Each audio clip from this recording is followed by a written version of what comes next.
Bertoko zuhaitzak, zuhaitz autoktonoaren apostua sendotzeko ekimenekin jarraituz, Bizkaiko Foru Aldundiak Aritz, Gaztainondo, Urki, Basoko, Gereziondo eta Elorri Beltzen 32.563 aleren landaketa burutu du Busturian, Mape Bason. Honekin batera, eukaliptoen masobasak lehengoratu nahi dira, aristiak berreskuratuz.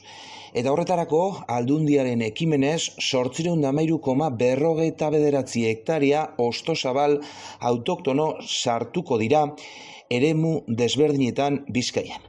Bizkaiko Foru Aldundiak 4 milioi euroko aurrekontuarekin Bizkaiko baso desberdinak erosi eta lurzai hauek bertoko espeziekin garatzeko ekimenarekin jarraitzen du. 5 eremu nagusi aukeratu edo hautatu dira.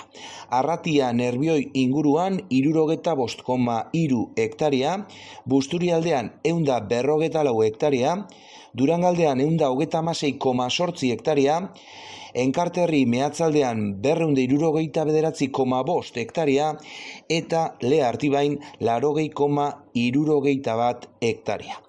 Unai Rementeria, Bizkaiko ahaldun nagusiak azalpenak. Zertan gabiltza? Bertoko espeziesek landatzen gabiltza. Dagoeneko 32.000 landare baino gehiago sartu dauz Aldundizek, 72 hektaretan, eta importantea baita era da daukogun programie, basoak erosteko programa.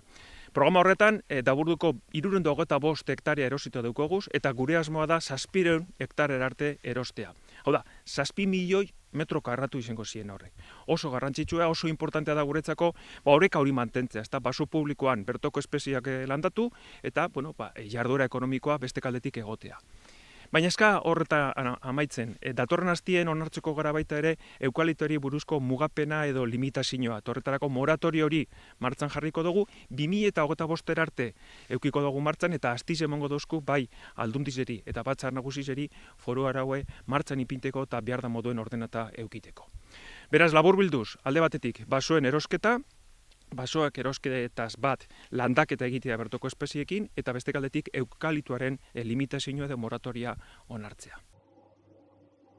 Landaketa berezi honetan Unai Rementeria ahaldun nagusiak eta ingurumen naturala zaintzeko diputatu Amaia Antxustegi izan dira, gazte eta ume talde desberdineken. Helburua esan bezala, baso publikoak zahar berritzea da, bertoko basoaren aldeko apustu egitea eta eukalipto basoak lehengoratzea.